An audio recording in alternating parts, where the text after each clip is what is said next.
Olá, pessoal. Eu sou Tatiana Deno e esse é o Café Crime e Chocolate.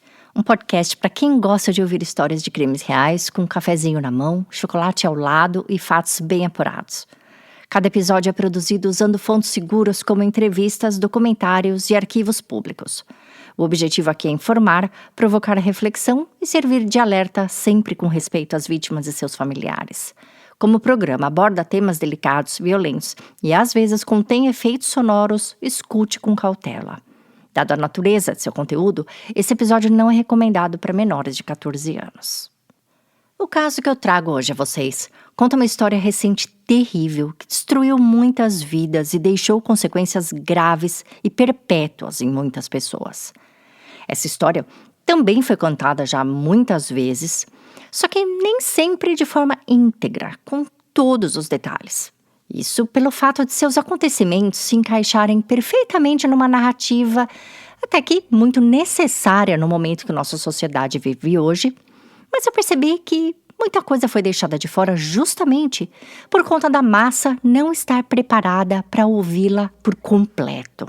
E essa percepção veio depois de eu ter lido muitos, mas muitos comentários sobre esse caso. Por essa razão, eu estou aqui trazendo hoje essa história no início de mês de março, próximo ao Dia Internacional das Mulheres, e incluindo nela todos os lados, todos os laudos, todos os depoimentos, tudo que foi estampado em letra garrafal pela imprensa, sim, mas também detalhes que ficaram escondidinhos nos autos do processo. Faço isso para que no final do episódio vocês possam refletir sobre uma questão delicada que eu vou abordar. Então, passem o café, abram os chocolates e coloquem os fones de ouvido, porque hoje eu vou contar em detalhes a vocês tudo sobre os assassinatos no edifício Spire.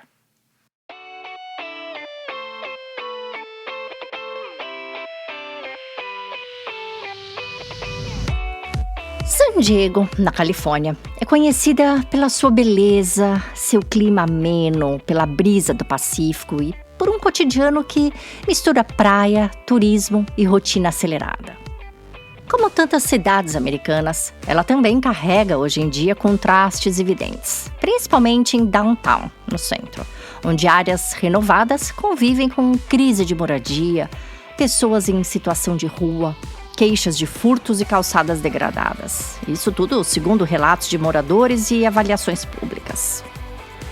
No East Village, entre restaurantes, bares e torres residenciais, ergueu-se o Spire San Diego High Rise, um prédio de alto padrão de 45 andares, com paredes de vidro e vista privilegiada.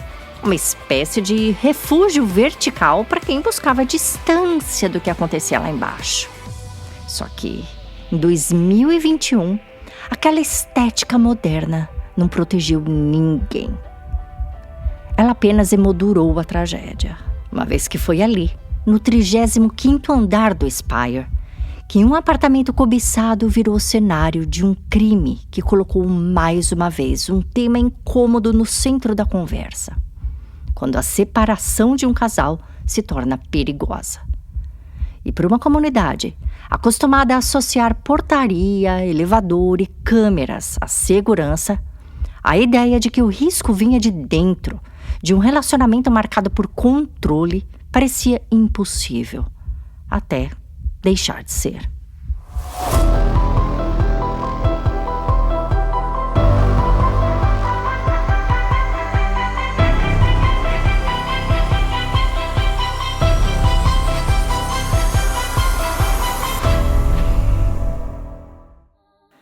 Ali Nasser Abulaban nasceu em 12 de maio de 1992 em Staten Island, Nova York, filho dos imigrantes palestinos Dalal Waha e Nasser Abulaban. Sua mãe tinha apenas 15 anos quando ele nasceu, enquanto seu pai estava na casa dos 20 e já tinha sido casado antes, na Palestina, e tido uma filha. Juntos, o casal teve Ali e mais 3 outros irmãos, 2 meninas chamadas Zenaib, Shireen e um filho chamado Sammy. Sua infância e adolescência foram marcadas por um ambiente familiar de abuso severo, conflitos culturais profundos e dificuldades de integração social, que mais tarde especialistas viriam apontar como fundamentais para a formação de sua personalidade narcisista e violenta. Quando Ali estava com 2 anos de idade, a família mudou-se de Nova York para a pequena cidade de Manassas, na Virgínia, onde se estabeleceram. Os filhos, incluindo Ali, cresceram presos em 2 culturas. Sendo a primeira geração de americanos na família, Ali desejava desesperadamente se integrar aos costumes locais. Segundo sua própria mãe, ele queria ser americano, enquanto seu pai, um muçulmano estrito, impunha regras religiosas rígidas. Ele dizia constantemente: "Filho, você é muçulmano, não é americano." Nasser era abusivo tanto emocional como fisicamente, concentrando boa parte de sua raiva e desgosto em Ali e sua mãe. Ele constantemente perdia o controle, gritava e arremessava objetos como sapatos ou cabos de vassoura. Certa vez, quando Ali tinha cerca de 14, 15 anos, ele implorou à mãe por um capacete do personagem Darth Vader do Star Wars, que alterava a voz. O pai, considerando o desejo infantil e tolo, reagiu pegando o cabo de um aspirador de pó e chicoteando Ali repetidamente. Mais tarde, ele descreveria essa instância como a pior dor física que já sentiu, relatando que na escola precisou até mentir para os professores sobre as marcas, dizendo que havia se ferido em galhos de árvores. Ali também sentia que o pai favorecia o irmão mais novo, Sammy, por considerá-lo mais parecido consigo, enquanto Ali recebia o ódio por ser diferente. Ele gostava de fazer piadas, se divertir, assistir filmes, ouvir música, e nada disso era apreciado pelo pai. Na escola, Ali sofria bullying por sua aparência, especificamente por ter orelhas grandes, que outros chamavam de antenas parabólicas. Para sobreviver, ele desenvolveu o papel de palhaço da turma, tentando fazer com que os colegas rissem com ele ao invés de rirem dele. Aos 14 anos, ele foi oficialmente diagnosticado com transtorno de déficit de atenção com hiperatividade, e seu psiquiatra receitou medicação e terapia, mas relatou dificuldades, sentindo que não conseguia funcionar se esquecesse uma única dose, o que o levou a tentar desmamar o remédio por conta própria. A fase de colégio foi muito dura para Ali. A falta de atenção atrapalhava as notas, o que resultava em castigos piores em casa e uma crescente ansiedade. Ao se formar pela Stonewall Jackson High School, Ali sentiu que queria fazer uma pausa nos estudos, mas foi forçado pelo pai a se matricular em uma faculdade local. Depois de apenas um semestre, ele acabou abandonando o curso. Depois de passar um tempo perdido, sem saber o que fazer, apenas trabalhando em bicos para não ficar parado, Ali buscou uma forma de sair debaixo do polegar do pai e deixar a casa da família. Ele decidiu, aos 21 anos, se alistar na Força Aérea dos Estados Unidos. Seu pai teria preferido que o filho seguisse outro caminho, porque, é claro, ele e Ali sempre estiveram em páginas diferentes. Mas, eventualmente, tanto ele como Dalal acharam que o serviço militar seria bom para Ali, lhe ensinando a ser um homem de verdade, por meio da disciplina e controle de recompensas. Desta forma, ele foi enviado para concluir treinamento básico em San Antonio, no Texas. Ao terminar o treinamento, ele solicitou uma posição relacionada à inteligência, mas no momento não havia vagas disponíveis nesse setor e Ali não queria esperar por uma oportunidade, pois isso significaria voltar para casa e morar novamente com sua família. Para evitar isso, ele aceitou um cargo diferente: atuar como agente militar em uma missão de 2 anos na base de Okinawa, no Japão. A proposta era boa, uma vez que Okinawa, além de ser um dos lugares mais lindos e exuberantes do mundo, tinha uma base americana estratégica para um jovem de 22, 23 anos. Pense na ilha como uma mistura de paraíso tropical fácil de se explorar, com história intensa e uma cultura que não se parece em nada com o resto do Japão. Okinawanos são conhecidos pela hospitalidade, mesmo com o barulho histórico de incidentes que a presença militar americana pode causar. Lá existia ainda o American Village, em Chatham, que é o ponto de encontro principal, com comida, música ao vivo e pôr do sol maravilhoso. Tudo isso deixou Ali entusiasmado. Então, em 2013, ele embarcou. Como todo jovem militar na área, Ali revezava trabalho com lazer, vida noturna, é claro. E foi em uma dessas saídas, em 2014, que ele conheceria aquela que mudaria sua vida para sempre.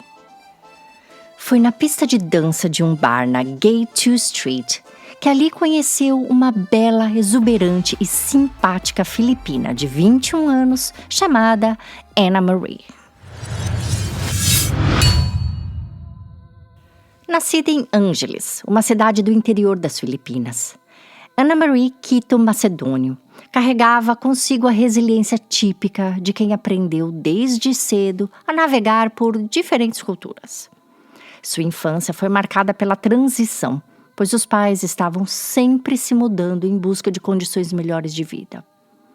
No fim de sua adolescência, a mãe de Anna se casou com um militar da Marinha Americana e foi morar com ele no Japão, mais precisamente em Okinawa.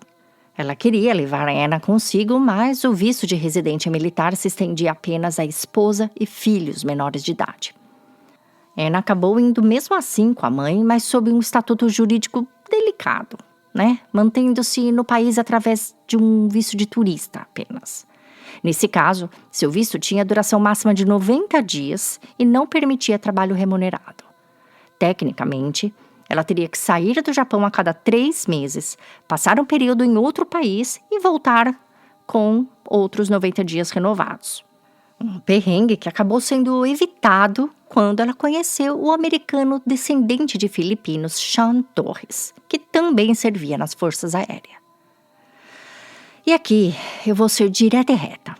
O casamento com Sean representava, naquele momento, uma promessa de estabilidade, um visto temporário de residente no Japão e uma conexão com o sonho americano que ela tanto almejava.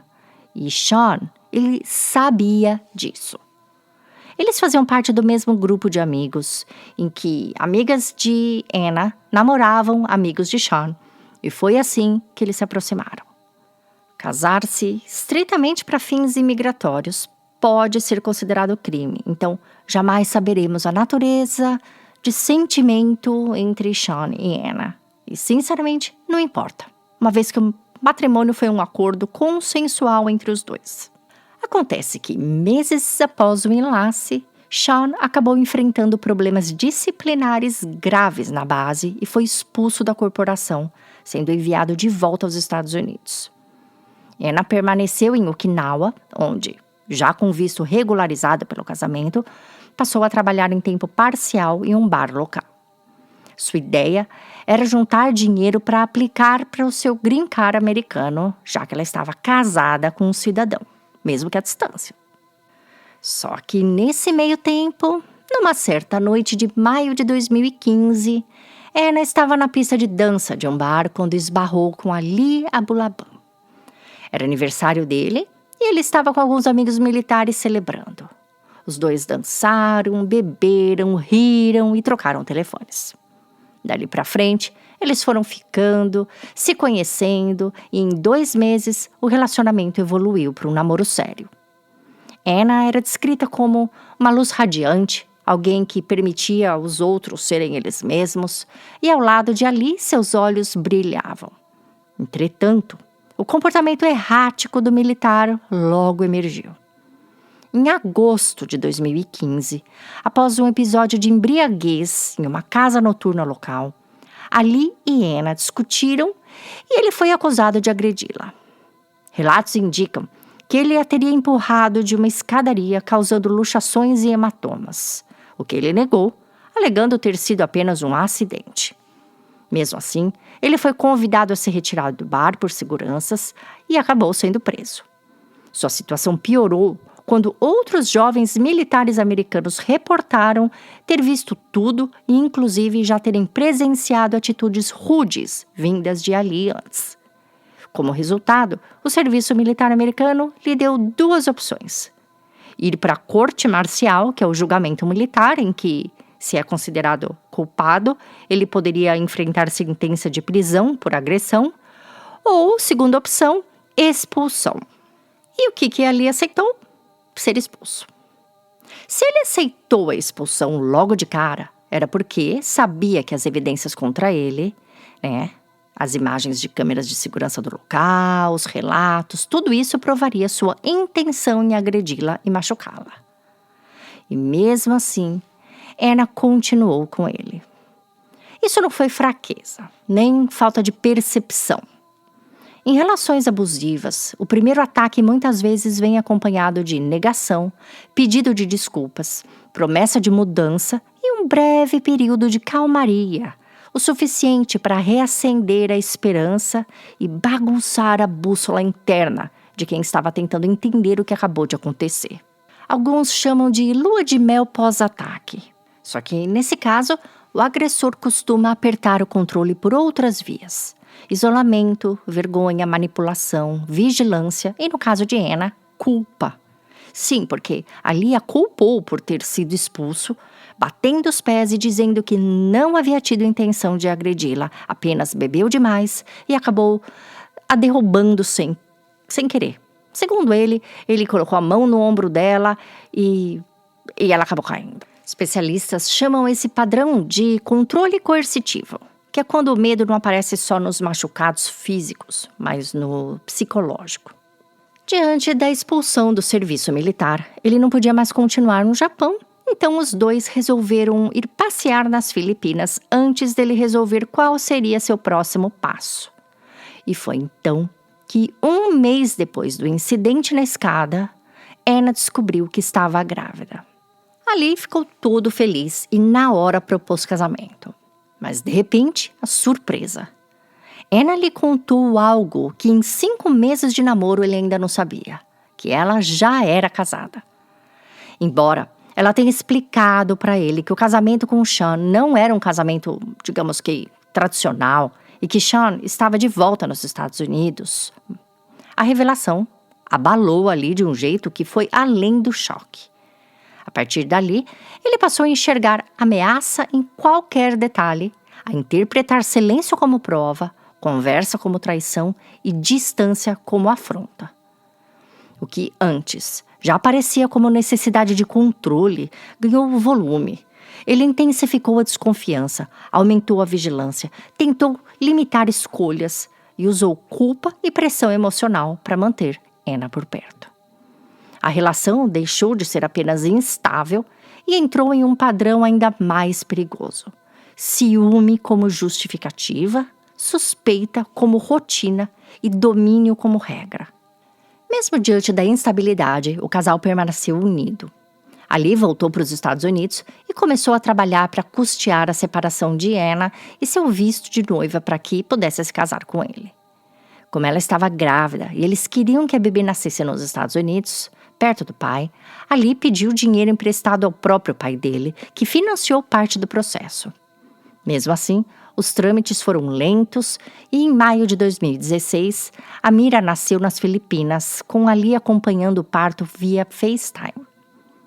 O processo imigratório só ficou pronto em janeiro de 2017 e Nasser, o pai de Ali, foi quem mandou uma passagem para Ana e para a bebê de 8 meses para elas irem para os Estados Unidos.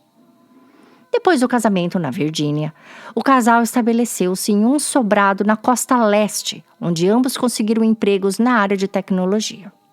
Anna como analista de TI e Ali como técnico contratado do serviço militar.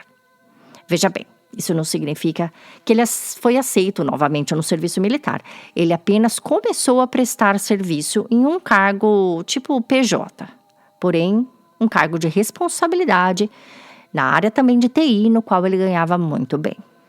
Foi nesse período que Ali descobriu o então recém-lançado TikTok. Enquanto em seu trabalho ele era o cara sério, no aplicativo ele podia voltar a ser o Ali adolescente, que sonhava em ser ator ou comediante. E criou ali um perfil chamado Jinn Kid. Jinn, que é um termo de tradição árabe-islâmica para seres sobrenaturais, algo como espíritos ou gênios, e kid, em inglês, que é garoto. Ou seja, o nome passava uma ideia de garoto gênio, uma marca com apelo de personagem, de mistério, bem aliada ao estilo performático dele.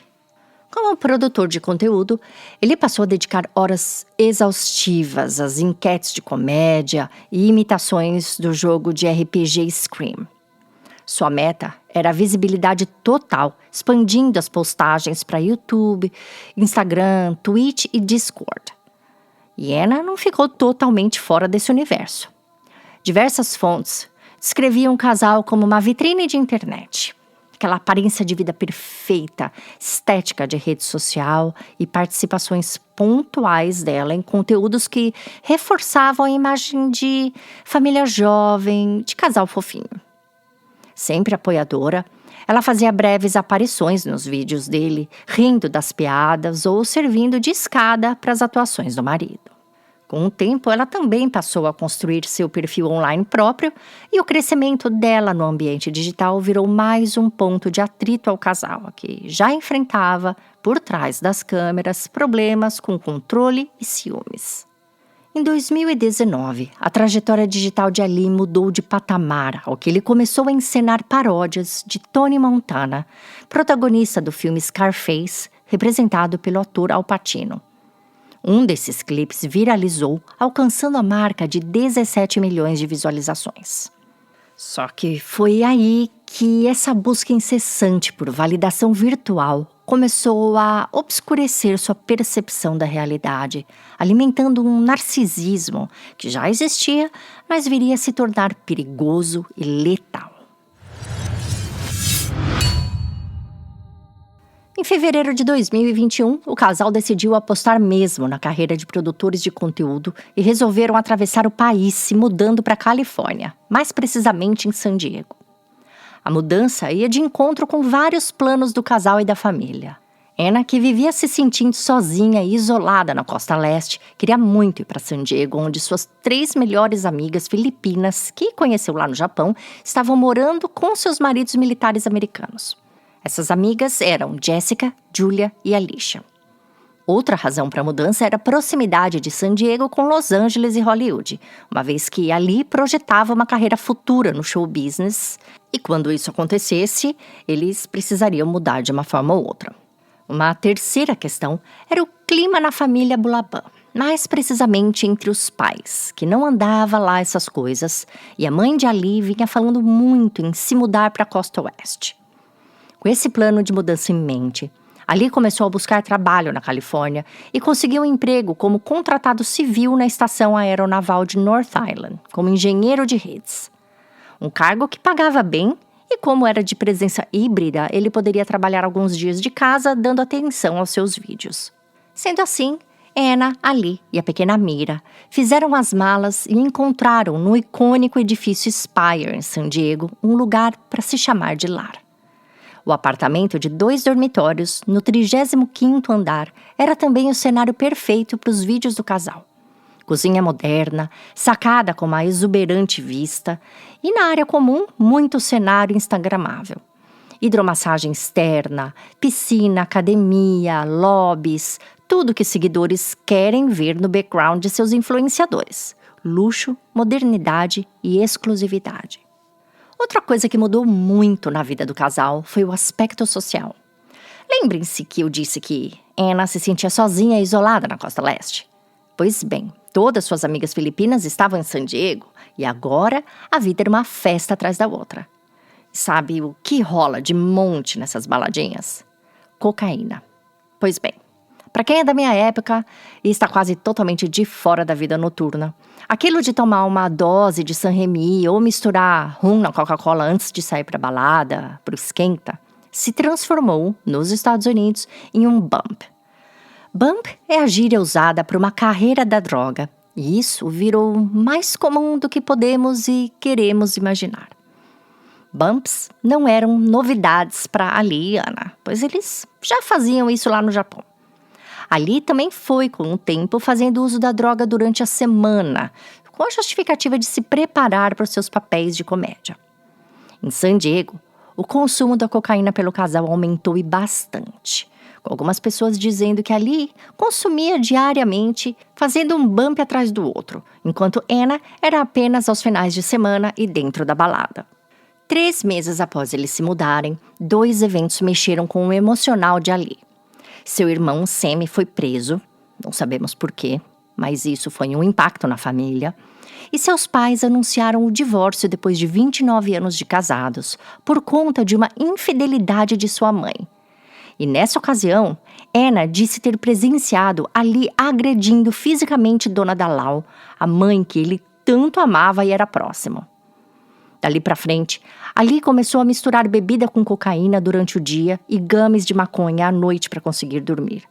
Um coquetel de poliuso que podia mascarar o grau real de intoxicação, empurrar o corpo para um estado de alerta artificial e, ao mesmo tempo, cobrar a conta no sistema nervoso, com mais impulsividade, irritabilidade, paranoia e até risco físico aumentado.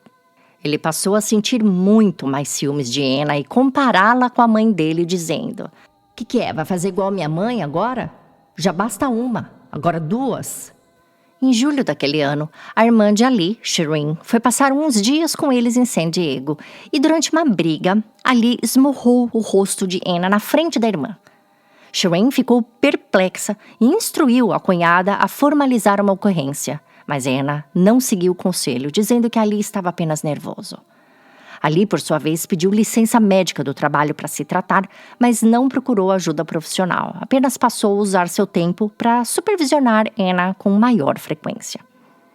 Anna era muito próxima da sogra da Lau, e sempre que ela e Ali brigavam, ela telefonava para a sogra e, com o tempo, à medida que as coisas foram piorando e se tornando físicas, a Dalal, implorava para Anna sair do apartamento com a filha e deixar Ali.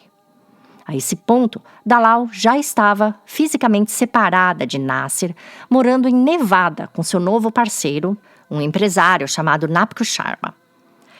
Nevada era bem mais perto da Califórnia e cada vez que Ali e Anna brigavam, Dalal pedia para que Anna fizesse as malas e fosse para Nevada com a neta ficar com ela.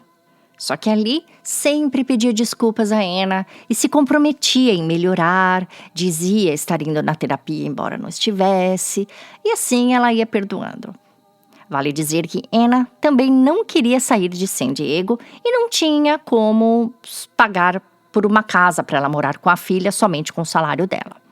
Só que as coisas, ao invés de melhorar, foram apenas piorando. Na noite de 11 de setembro, um sábado, uma grande briga aconteceu. Anna foi convidada para uma festa que aconteceria no bar de um hotel. Na hora de avisar o marido, ela disse que essa festa era só para mulheres e por isso ele não poderia ir.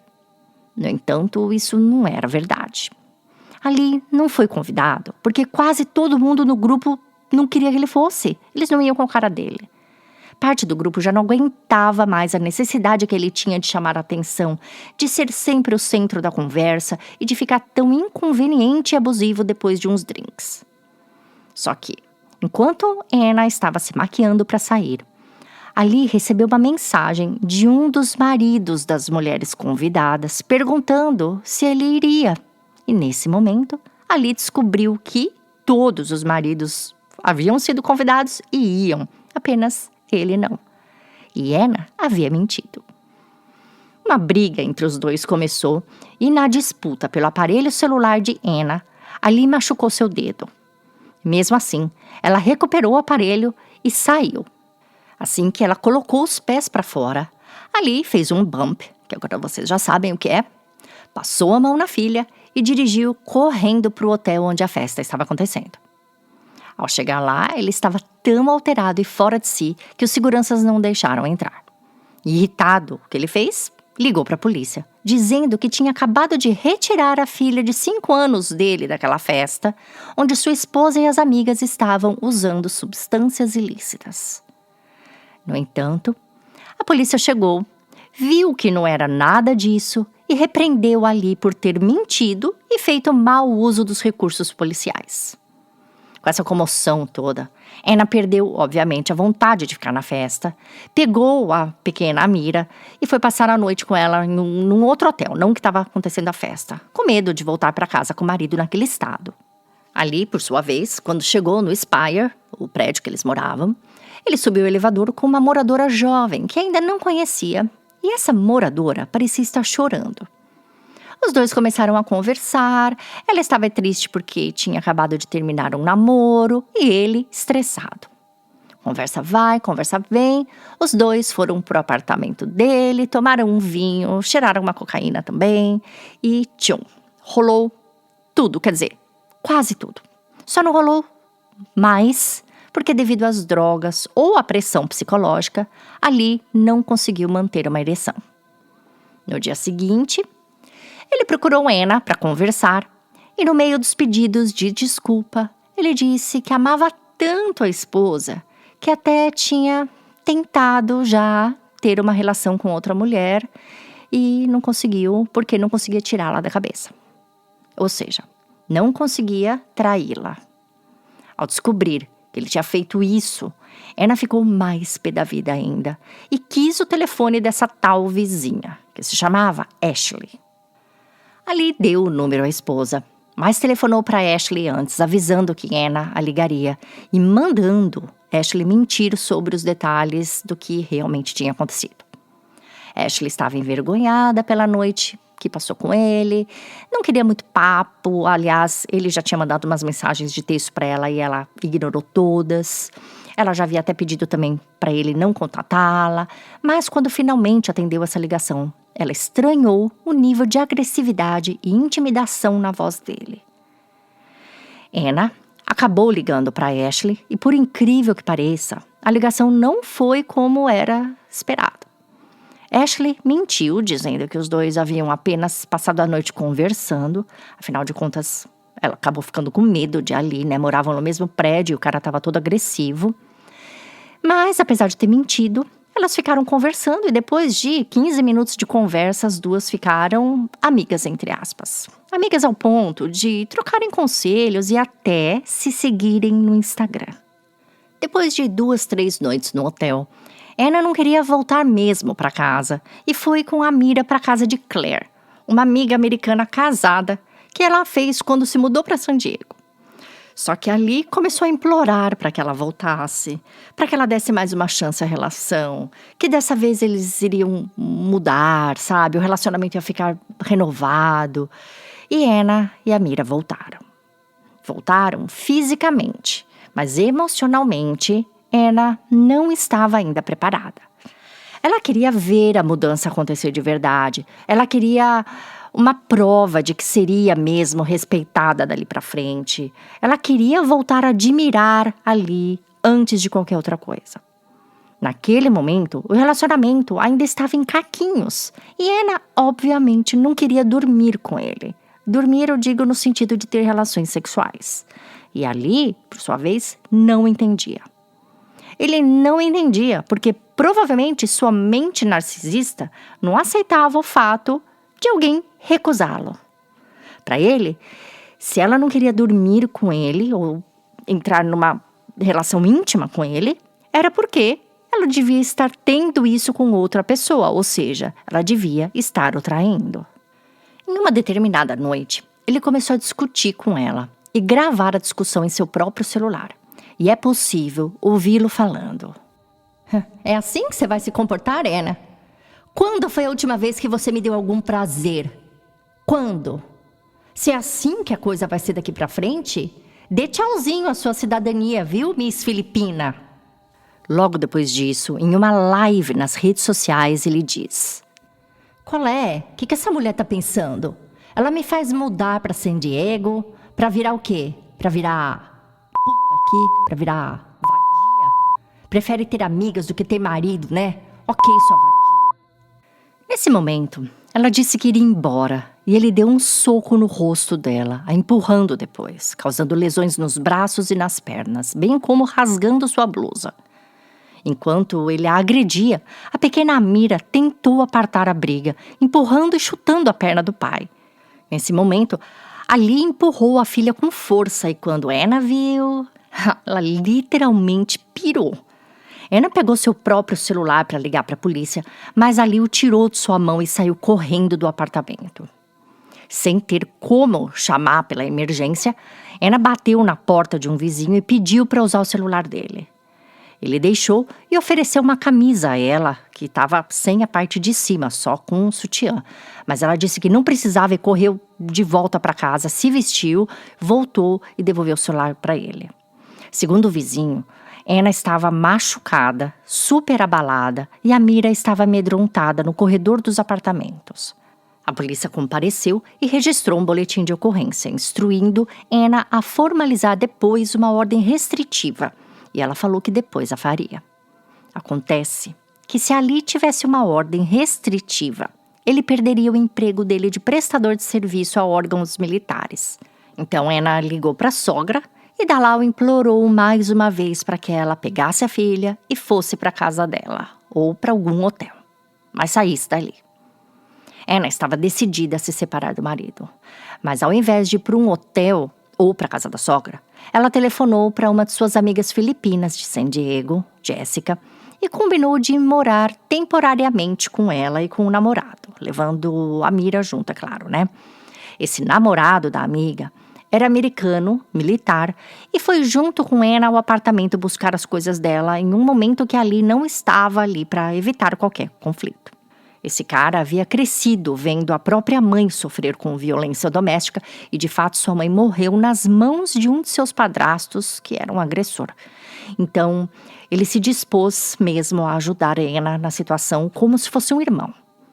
Ele fazia parte do grupinho que eles andavam na época que estavam ainda lá no Japão e em San Diego também. Ali ele tinha um amigo não militar chamado Ray que sempre andava com eles. Como Ray era solteiro, Ali morria de ciúmes dele. E veja bem, Ray não dava em cima de Anna, não tentava afrontar Ali, nada.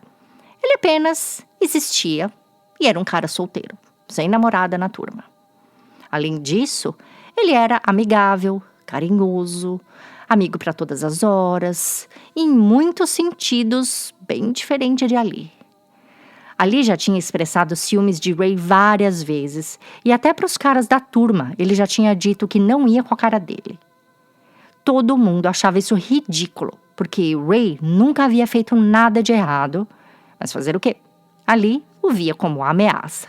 E aí, ao saber que Anna tinha buscado suas coisas e ido para a casa de Jessica, ou seja, estaria em uma residência frequentada por Ray, ele saiu do controle. Se é que podemos dizer isso, porque controle mesmo ele já não tinha. Na noite em que ela e a Mira saíram mesmo, Ali bateu na porta daquele mesmo vizinho que tinha ajudado ela emprestando o celular, com o intuito de pedir desculpas pelo incômodo e se explicar. Ele disse que não tinha agredido a esposa coisa nenhuma, havia apenas a empurrado para se defender dos ataques de loucura dela. E ela, na hora, acabou batendo com o rosto na geladeira. Segundo Ali, Anna estava o traindo e vinha inventando essas coisas de agressão para justificar um divórcio sem perder seu green card. Ele usou de várias palavras depreciativas para descrever a esposa. Mostrou uma arma que estava em sua cintura ao vizinho e pediu para que, se ele visse Anna trazendo algum homem ao apartamento enquanto ele não estava, era para ele o avisar.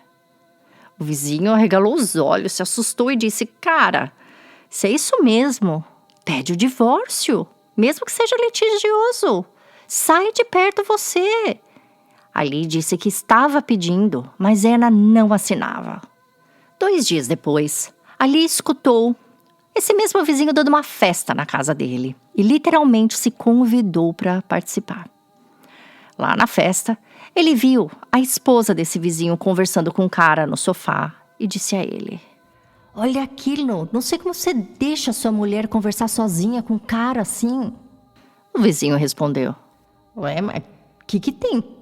Ele é meu melhor amigo e tem outra. Se a minha mulher quiser me trair, ela não vai me trair no sofá da minha casa no meio da festa na minha frente. Se ela quiser me trair, ela vai me trair de qualquer jeito, em qualquer lugar, e eu não tenho como impedi-la. Não dá pra viver uma vida assim, desconfiando de tudo o tempo todo." Ali respondeu: "Uau, cara, eu não consigo. Minha mulher que tente sentar pra conversar assim sozinha com algum homem pra ela ver o que eu faço com a cara dele, com a cara dela também." Bom, Uma semana se passou e Anna estava resistente. Ela não queria mesmo voltar mais com Ali e estava procurando um emprego melhor para poder se manter com a filha e consultando advogados. Tudo isso enquanto se hospedava temporariamente na casa de Jessica. Ali, por sua vez, começou a forçar um encontro com ela para reconciliação. Como Anna não aceitava vê-lo, ele usou a vontade e o direito de ver a filha para forçar um encontro e eles marcaram em um local público, um café. Durante a conversa, Anna expressou que não sentia mais o mesmo amor por ele e que não acreditava que a relação tinha mais futuro querendo o divórcio. Mas Ali não aceitava suas colocações e nem a deixava falar. Em suas próprias palavras, que viriam ser ditas por ele mais para frente em juízo, ele disse, abre aspas, a Ana não sabia o que estava falando. Ela estava falando que queria se separar de mim da boca para fora, porque estava com raiva. Aquilo não era vontade, coisa nenhuma. Aquilo era briguinha passageira, era desentendimento. Eu não podia acreditar no que ela estava falando. Separar de mim? Não era assim. Em dado momento da conversa, vendo que ele não entendia mesmo, Anna quis ir embora e Ali entrou no carro com ela e com a Mira. Anna começou a pedir para que ele saísse do carro dela, mas ele não saía. Ela ameaçou ligar para a polícia e ele então lhe deu um soco no olho. De novo o cara não conseguia se controlar. Ele literalmente deu um soco nela enquanto pedia uma chance. Incrível isso. Incrível como ele não conseguia enxergar o que ele estava fazendo. Só pode ser. Enfim, dias depois, Ali, depois de conversar com a mãe dele, disse a Anna que reconhecia que realmente não tinha jeito, que ela estava certa e que ele mesmo sairia do apartamento e que ela poderia voltar a morar lá com a Mira. Ele disse que sairia durante o dia para que ela pudesse voltar com segurança e combinou que depois passaria lá para que os dois se encontrassem no térreo, na portaria, para que ele devolvesse a chave dele e o cartão da garagem. Ele explicou que teve uma conversa séria com a mãe dele e que iria se mudar para Los Angeles temporariamente com um amigo, justamente para ficar longe daquela situação toda e colocar a cabeça no lugar. Anna confirmou com Dona Dalal que era isso mesmo e ela realmente disse que havia conversado com o filho e que achava que isso seria uma boa saída para eles. Ela estava extremamente preocupada e não queria mais o filho perto delas duas pela segurança delas. Parecia que Dona Dalal estava prevendo que algo de muito ruim estava prestes a acontecer. No dia seguinte, enquanto Anna levava a Mira para a escola, Ali tirou todos seus pertences pessoais do apartamento, carregou seu jipe e voltou à tarde para encontrá-la na portaria, lhe entregar as chaves e dar um beijo na filha antes de ir para Los Angeles, como havia combinado. Sem mais nada dele no apartamento, Anna e a Mira trouxeram tudo que estava na casa de Jessica e se reinstalaram. Não deu nem 48 horas, Ali mandou um buquê de rosas com pedido de desculpas a ela. Acontece que esse pedido não foi um pedido genuíno, de quem quer apenas se desculpar mesmo pelo que fez, sem nada em troca, sem causar mudança no plano, sem controle. Ele esperava que o buquê fizesse com que Anna mudasse seus planos de formalizar a separação com pedido de divórcio. Porém, Anna simplesmente ignorou o buquê e o cartão. Ao invés de ir para Los Angeles, Ali ficou, na verdade, parado, acampando em uma esquina próxima ao prédio, supervisionando as indas e vindas de Anna. Um dia depois das flores terem sido entregues, Anna saiu para almoçar fora sozinha e ele suspeitava que ela teria encontrado alguém no restaurante. Sem ter como saber ou provar, ele pediu para que um de seus primos, Anthony, ligasse no restaurante fingindo ser de um banco para confirmar o uso do cartão de crédito dela com o intuito de saber se ela estava com um homem ou com uma mulher.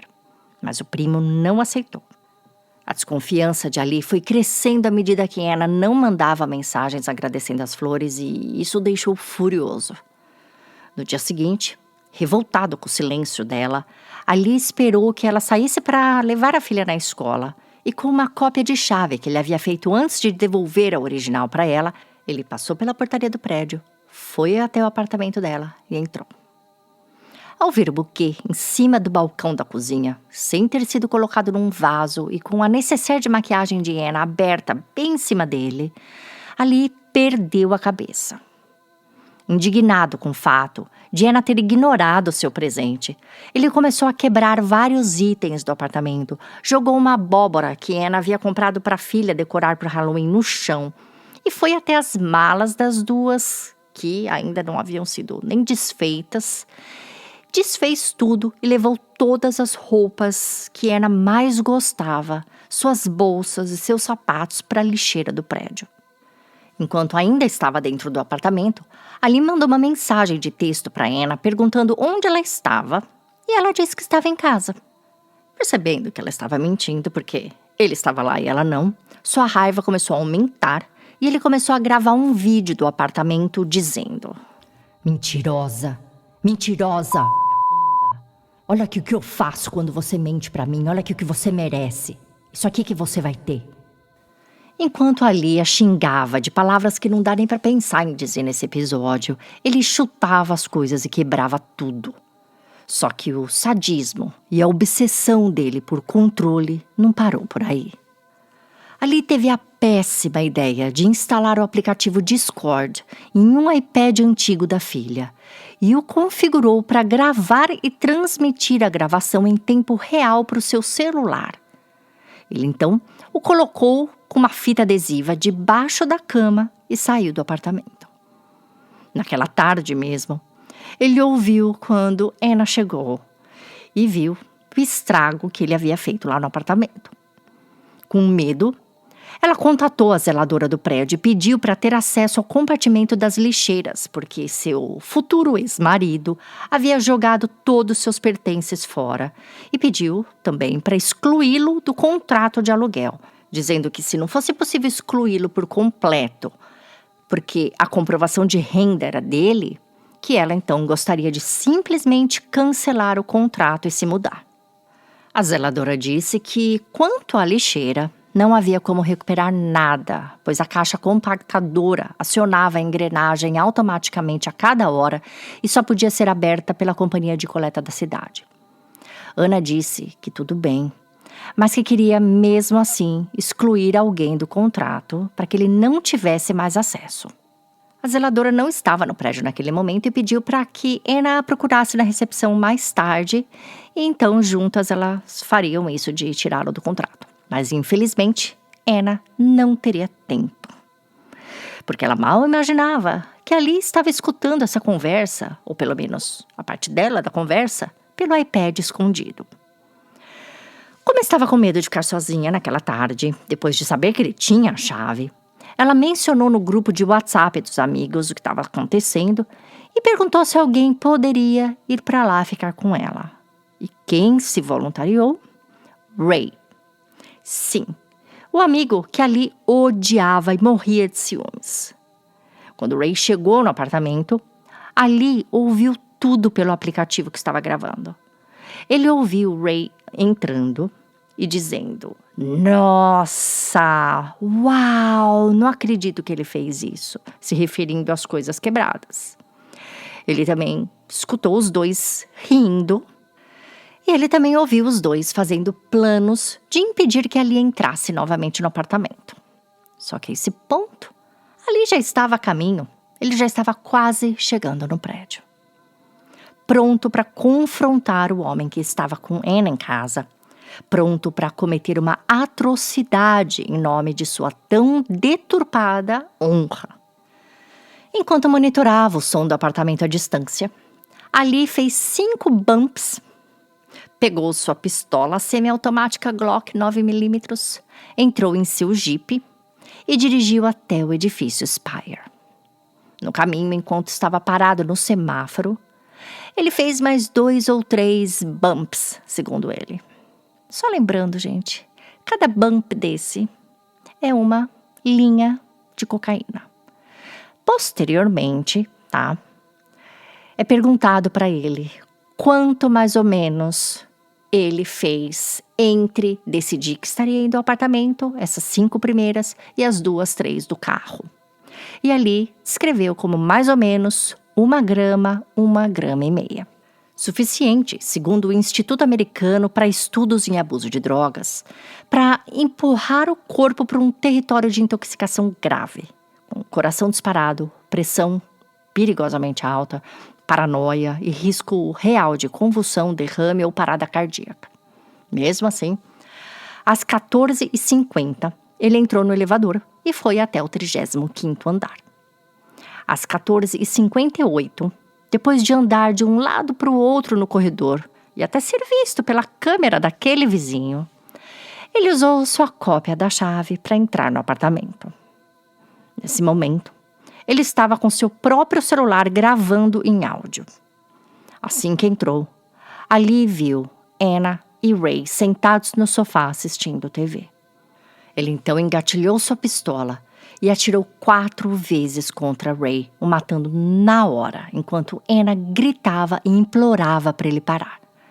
Em seguida, ele apontou a arma para Anna, a encostou em sua testa e, olhando em seus olhos, disparou, tirando sua vida instantaneamente. Logo em seguida, Ali tirou uma foto dos 2 corpos no sofá e enviou para um de seus amigos, para sua mãe e para o seu pai. Dona Dalal viu a foto na hora, apagou e respondeu para Ali, perguntando: que brincadeira idiota é essa? Assim que ela apertou enviar, ele mesmo telefonou para ela, chorando, e disse: mãe, eu matei a Anna. Eu dei um tiro nela e agora ela está morta. Nesse momento, vizinhos começaram a ligar para a polícia depois de terem ouvido disparos de arma. Mas Ali conseguiu sair do prédio a tempo. Dali ele foi direto para a escola da filha e a pegou. Antes de Amira entrar no carro, ele ligou para a polícia e disse que gostaria de reportar um homicídio. Ele disse que tinha ido para casa quando entrou e viu a esposa e um cara estranho, os 2 mortos no sofá. Ali deu a entender que o assassinato poderia ter sido algo relacionado a drogas, pois ele teve tempo de ver um saquinho de cocaína na mão da esposa. A atendente tentou fazer com que Ali passasse o maior tempo possível com ela na ligação, porque a história, é claro, estava confusa e estranha demais. Porém, ele desligou. Cerca de minutos após os policiais que foram chamados pelos vizinhos chegarem e ver a cena, declarando ali as 2 vítimas mortas, eles já começaram uma busca por Ali. As câmeras dos apartamentos, das portas daqueles apartamentos no andar e também as câmeras do elevador mostravam ele e não restavam dúvidas que ele havia sido o atirador. Policiais correram e o alcançaram na Interestadual 15. Ao ouvir as sirenes, Ali parou o carro, olhou para a filha e disse: olha, agora eu vou ter que ir embora com os policiais, porque eu machuquei a mamãe. Dali, ele foi preso e acusado de 2 homicídios qualificados, dos quais ele se declarou inocente, pois alegou que os crimes não foram premeditados e aconteceram enquanto ele estava de cabeça quente e com seu estado mental alterado por conta do uso intenso de drogas. Somente em 1º de maio de 2024 seu julgamento começou. O papel do júri não era decidir se havia sido Ali ou não quem cometeu os assassinatos, mas sim se o crime havia sido um homicídio de 1º grau, onde há a intenção de matar e a premeditação, ou se havia sido um crime passional, cometido no calor do momento, ou seja, homicídio de 2º grau. Em termos de sentença máxima, o crime de homicídio de 1º grau poderia significar prisão perpétua sem direito a recurso. E no caso de crime passional, a máxima seria prisão perpétua com direito a recurso depois de 15 anos. Então, a função da promotoria foi apresentar provas significativas de premeditação. Eles começaram pelo histórico de buscas na internet de Ali, feitas 4 dias antes dos assassinatos. Naquele dia que ele deu um soco no olho dela no carro, após ela dizer pela 1000ª vez que queria separação. Então, naquele dia, ele foi no Google e pesquisou corpos esquartejados e cabeças decapitadas. Depois ele também, mais tarde, fez uma busca cartel de cabeças decapitadas. No dia seguinte, ele pesquisou por Sean Torres, o ex-marido de Anna. E pesquisou também por várias garotas de programa. De fato, as pesquisas por garotas de programas locais vinham ali no telefone dele desde o começo de setembro, que foi a primeira vez que Anna dormiu fora de casa por questão de agressões dele. Ou seja, a mulher saía para dormir fora por medo dele e ele já queria a substituir na cama com alguém. Não existem provas de que ele tenha saído com alguma delas, mas a busca por si só já vai de desencontro com o comportamento que ele mesmo cobrava da esposa. Uma mulher que nem sequer podia curtir postagens de alguém do sexo masculino nas redes sociais. Voltando às buscas feitas por ele, no dia dos assassinatos, Ali pesquisou por lixeiras da cidade de San Diego e como se desfazer de corpos. A promotoria também trouxe às audiências várias testemunhas que ajudaram o júri a entender a dinâmica do relacionamento do casal. Até o ex-marido passageiro de Anna, Sean, foi chamado e disse que já era amigo dela antes deles se casarem e depois de separar, ele continuava amigo dos mesmos amigos dela. Apenas não havia e evitava locais onde ela estaria porque sabia que o marido dela era ciumento e abusivo. Ele confirmou que em mensagens de texto entre os amigos homens ali do círculo militar deles, todos comentavam o quanto ali era problema e tinham pena de Anna. Suas amigas também ofereceram depoimentos de quantas vezes viram Anna machucada e que, embora as garotas incentivassem ela a se separar, ela amava Ali e sempre acreditava que ele poderia mudar. Até que a violência piorou e ela deixou de gostar, vendo que realmente aquilo não era saudável, não era amor, e sim controle e posse. Julia deu um depoimento dizendo que logo após eles terem se mudado para San Diego, Anna pediu para que ela a encontrasse no prédio, no edifício Spire, para acompanhá-la na academia porque ela queria começar a fazer exercícios e não sabia mexer direito nos equipamentos. Ela queria uma companhia, né? Julia foi, a Mira estava junto e depois dos exercícios, quando as três subiram ao apartamento, Ali puxou Anna para dentro do quarto, começou a xingá-la por ter ido na academia e por estar usando legging com top. Do lado de fora, Julia escutava barulhos dele arremessando objetos ou, quem sabe, até agredindo Anna. Ele também a xingava e chamava ela de todos os nomes de animais usados de forma pejorativa, como forma de destruir o caráter de uma mulher, sabe?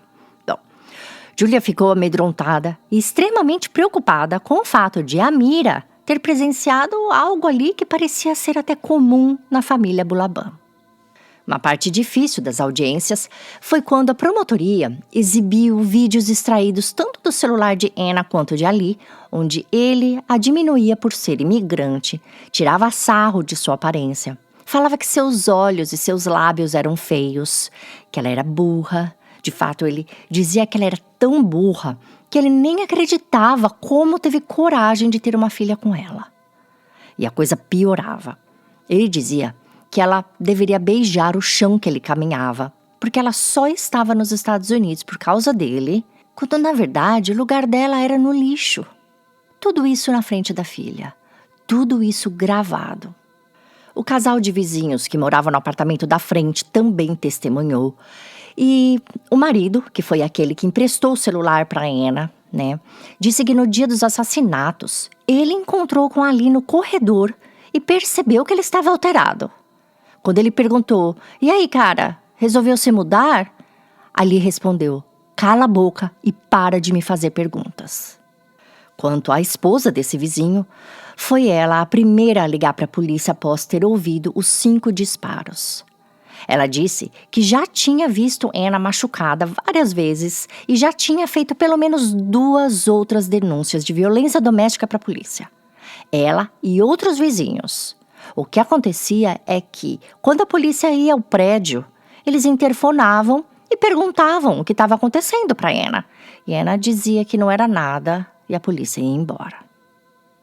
A defesa de Ali começou o direcionamento ao júri, alegando que seu cliente não procurou no Google por latas de lixo em San Diego porque queria um lugar para descartar corpos, mas sim porque queria uma imagem de uma lata de lixo para substituir a foto de contato de Anna em seu celular pela foto de uma lixeira, pois estava irritado com as rosas ignoradas e deixadas fora da água como se não valessem nada. No entanto, a acusação voltou-se ao júri novamente e ressaltou que ele iniciou essas buscas antes mesmo de ter estado no apartamento e descoberto o estado das rosas. A defesa também levou psicólogos, psiquiatras e especialistas em uso e abuso de drogas, tentando provar que ali não estava em seu estado normal. Acontece que, por lei, uso ou abuso de drogas não exclui responsabilidade.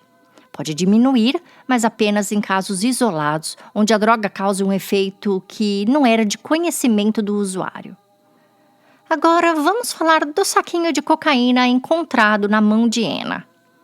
Ao ter sido preso, lá na estrada, na Interestadual 15, ali foi levado para a delegacia e por 5 horas ele insistiu na versão de que teria chegado ao apartamento para pegar algo e encontrado Anna e um desconhecido mortos. Ele disse acreditar que aquilo era trabalho de algum cartel, porque cartéis costumam disparar na parte de trás da cabeça ou na testa como forma de execução, e sua mulher fazia uso de cocaína.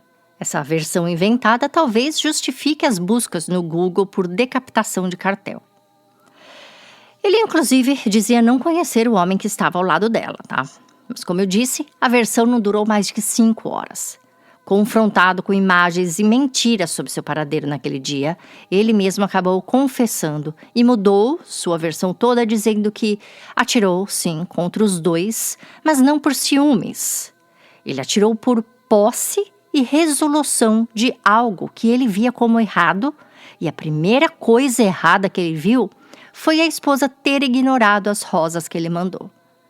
Ele passou horas se lamentando aos investigadores sobre como ela poderia simplesmente ter largado as rosas no balcão, como se elas não valessem nada. E assim, né, gente, ele não estava preocupado, lógico, com as flores em si, com a possível sede das flores.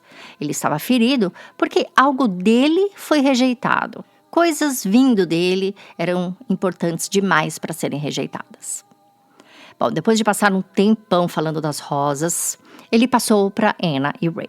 E nessa hora, fica nítido e assustador o nível de narcisismo. Eu estou colocando um vídeo no nosso perfil do Instagram com o próprio Ali explicando o porquê de tanta raiva. Ele claramente expõe o nível de controle e posse. Para ele, tudo ali é dele e somente dele. O apartamento, os móveis e Anna. Embora tenha deixado o iPad gravando no apartamento, ele não ouviu nada que pudesse comprovar uma traição. Testemunhando a seu próprio favor em tribunal, Ali contou que colocou o iPad debaixo da cama esperando capturar som de sexo, caso Anna o traísse. Porém, ele só ouviu risadas e sons aleatórios vindos da sala, como conversa e TV. Ele disse ter ido armado ao apartamento, porém fora de si, em um estado emocional alterado. Ele disse ter ficado enciumado, mas que sua cabeça pirou mesmo quando abriu a porta e viu Ray com os pés em cima da mesinha da sala. Ali disse exatamente isso. Ele estava no meu apartamento, com a minha esposa, no meu sofá, com os pés na minha mesinha que eu mesmo montei, assistindo a minha TV, com tudo que era minha vida, comprado com meu dinheiro. Bom, e se a gente for parar para analisar a reação que Ali teve ao ver a esposa do vizinho conversando com um homem na festa, aquilo já mostrava o quão inseguro, controlador e machista ao extremo ele era. Se aquilo já significava uma afronta para ele, imagina ver Ray e a Anna, sua esposa, sentados lado a lado no sofá assistindo TV na casa dele. Bom, até hoje não se sabe se eles estavam abraçados e se beijando. E isso, honestamente, não importa. Nada, mas nada justifica o que ele fez. Mesmo que Anna e Ray estivessem até sem roupa, o que não estavam, tá? Vi essa tal foto que ele mandou para a mãe, para o pai e para o amigo, muito brevemente, ficou na internet. Ainda pode ser achado em alguns sites que não recomendo. E assim, eles não estavam mesmo, tá? Enfim, mas se eles estavam beijando ou não, ou abraçados ou não, também não importa. E se tivessem sem roupa, também não importaria, né? Nada justifica o que ele fez. Absolutamente nada. Pior, ele teve a capacidade de colocar um saquinho de cocaína na mão de Anna para tentar montar uma narrativa de assassinato feito por traficante. E se ele teve coragem de manipular a cena ali, a ponto de colocar esse saquinho na mão dela, quem garante que ele também não manipulou a cena para parecer que eles estavam abraçados? O julgamento durou 29 dias e ali foi considerado culpado de todas as acusações, incluindo homicídio premeditado, tendo sido sentenciado a 2 penas de prisão perpétua, mais 50 anos por uso de arma de fogo em assassinato, a serem servidas consecutivamente, ou seja, ele nunca mais vai sair da prisão. O depoimento de Ali em tribunal foi caracterizado por especialistas como um exemplo clássico do padrão Darvo, que é uma sigla para negar, atacar e inverter vítima e ofensor. Segundo eles, essa tática psicológica foi usada por ele no julgamento para transferir a culpa do homicídio para as vítimas e para as circunstâncias externas. Esses especialistas também classificaram o comportamento de Ali por meio de diagnósticos clínicos, padrões de violência doméstica e traços de personalidade associados ao narcisismo maligno. Ali acabou replicando os padrões de controle e violência do pai em seu próprio casamento, vendo a esposa como propriedade, como se ela fosse um objeto. Na introdução desse episódio, eu mencionei que várias fontes não contam algumas passagens desse caso, como, por exemplo, o fato de Anna estar casada, mesmo que apenas no papel quando conheceu Ali, que ela também fazia uso de drogas recreativas na balada de vez em quando, e que possivelmente se envolveu com Ray enquanto ainda estava casada no papel com Ali, por volta ali do último mês de casamento. Embora algumas amigas dela e de Ray dissessem que eles eram apenas amigos, né? Mas outros diziam que poderia, sim, ter algo rolando, tá? Mesmo que estivesse ainda numa fase platônica. Um apenas afim do outro. Bom, e por que muitas fontes ocultam isso? Porque, infelizmente, nossa sociedade não está pronta para vivenciar a igualdade de gênero. Se fala muito em igualdade, mas vivenciar mesmo e praticar ela no dia a dia, isso pouco acontece. A verdade é que, para a mulher ser respeitada, ela ainda tem que ser assim, olha, um ser pristino. Ela não pode ter uma manchinha, ela não pode ter um embaçamento, um risquinho, nada. Ela tem que ser um cristal perfeito, tá? Precisa agir como uma santa praticamente. Porque se tiver uma rachadurinha no seu comportamento, aí pronto, aí já justifica qualquer coisa que acontece com ela. E não precisa ir longe, não precisa ser um caso de assassinato aqui. Mas qualquer coisa que acontece de negativo na vida de uma mulher, todo mundo justifica algo que ela fez, né? Então, não é à toa que todos os jornais, revistas, documentários tiveram que colocar algumas partes da Ana numa voz mais baixa, digamos, sem colocar muita ênfase no que estava acontecendo. É fato que se um cara sai e deixa os filhos em casa para sair com os amigos, sei lá, ir pro barzinho, ele só quer se parecer, né? Mas se a mulher faz a mesma coisa, aí ela já é péssima mãe. Se um cara trai, ele é garanhão, mulherengo. Ou pior, deve ser a mulher dele que não está o satisfazendo, né? Mas agora se a mulher trai, nossa, daí a reputação dela acaba de vez.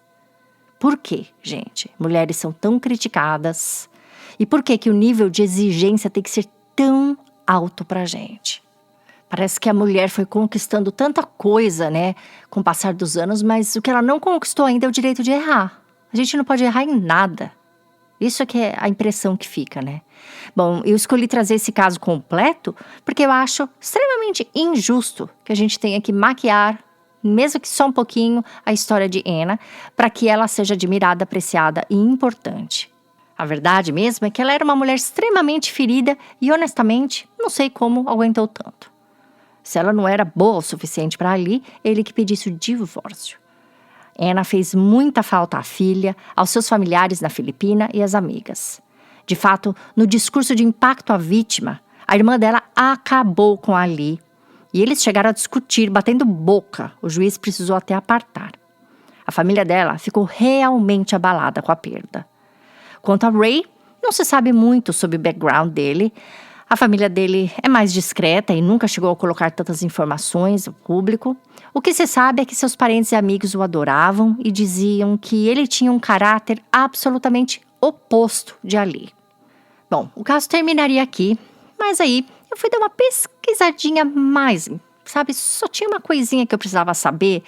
Na parte ali do porte de arma de Ali, eu queria saber se ele tinha mesmo o porte para usar a arma dele na Califórnia, que durante o julgamento ele disse que estava com a arma na cintura já no mês de outubro todo, né? Tentando justificar que ele não pegou a arma só para ir lá atirar neles com a premeditação. E eu só queria dar uma confirmada nisso e acabei descobrindo uma outra coisa. Lembre-se que numa parte aqui do episódio, eu comentei que muita coisa aconteceu na vida do Ali quando eles se mudaram para San Diego. A mãe dele logo depois se divorciou e o irmão foi preso. Eu não sabia por quê. Pois é, mas aí eu fui, gente, dar uma pesquisada mais a fundo mesmo. E aí eu descobri o que foi, tá? O que causou a prisão do irmão, do Sammy, foi que em 2021, ele alugou uma arma semiautomática e a usou para atirar contra 2 carros que estavam passando pela estrada. Ele teria atirado em mais, tá? Ele só não atirou em mais porque ninguém ficou ferido, felizmente, mas conseguiram ligar para a polícia da localização de onde esses tiros perdidos, né, teriam vindo na estrada, e a polícia compareceu e conseguiu pegá-lo no meio da mata com uma arma atirando. Armas para serem alugadas, gente, geralmente tem que ser uma arma semiautomática grande, porque a razão para você alugar é se você quer ir para algum treinamento específico ou militar, mas aí seria você aluga dentro da base, e não foi o caso dele, mas para fins de caça, que eu também não sei para quê, porque tem que caçar com uma R-15, né? Eu não tenho certeza de qual arma foi, tá? Mas foi uma arma semiautomática que ela é de uma periculosidade maior, então em casos assim, para receber uma pena e tudo mais, a pena é um pouquinho maior. Enfim, mesmo assim, como ninguém saiu machucado, ele só pegou 4 anos e 1 mês de prisão e 5 anos de liberdade condicional. E o que acontece? Já venceu esse tempo, ele já fez os 4 anos, saiu, foi solto, só que quando ele foi solto ele estava em condicional, ele tinha que se apresentar toda semana, né, na polícia e manter contato com o supervisor dele, só que o que ele fez? Fugiu, teve que ser capturado e normalmente, gente, quando você tá em liberdade condicional e foge, você é obrigado a voltar para prisão, porque você violou as regras da condicional. E não aconteceu isso no caso dele, porque ele já tá fora novamente. Quer dizer, essa fuga foi em 2025, a gente acabou de entrar em 2026. E ele já foi preso de novo e solto de novo. Depois de ter sido preso como fugitivo, ele já foi preso por outra violação de condicional e já está solto de novo. Então eu fico pensando, o que é preciso fazer? Ai, olha, a gente bate na madeira. Eu não quero nem ver se esse cara faz uma coisa bem mais grave depois e tá todo mundo contando o episódio falando, tá vendo? Todo mundo sabia que era perigoso, já tinha usado a arma de forma ilegal e foi solto. Mas, por que eu tô contando tudo isso aqui? Porque eu, pelo menos, penso da seguinte forma, tá, gente? O irmão dele foi preso por conta de ter usado a arma de forma ilegal, de forma grave, tá? Será que não era pro Ali, naquele tão recente, lá em 2021, ter pensado, gente, o meu irmão foi fazer uma besteira com uma arma e tá na cadeia. Deixa eu pegar minha arma, que nem sequer porte na Califórnia eu tenho, porque sim, minha pesquisa viu que ele não tinha porte na Califórnia, ele queria tirar o porte dele lá, mas ele não tinha nem dado entrada ainda, o porte dele era na Virgínia. Não era para ele ter pego essa arma, gente, colocado dentro do cofre e deixado lá, porque o fato do irmão dele ter feito isso já prova que quando uma pessoa não está bem da cabeça, ela pode fazer uma besteira com uma arma. Mas não, né? Ele ficou outubro inteirinho, no momento que estava a vida dele com maior estresse, ele resolveu colocar essa arma na cintura. Então, sinceramente, gente, eu acho que tem gente que não aprende nem no erro, né? E aí, nessa pesquisa toda também, encontrei o Facebook da mãe deles. E vi que a Amira está com ela, né, com a Dalal, e aparentemente está bem. Pelo que dá pra ver ali, a avó tá cuidando muito bem, porque a gente percebe por foto, né, gente? E assim, talvez por semblante da pessoa.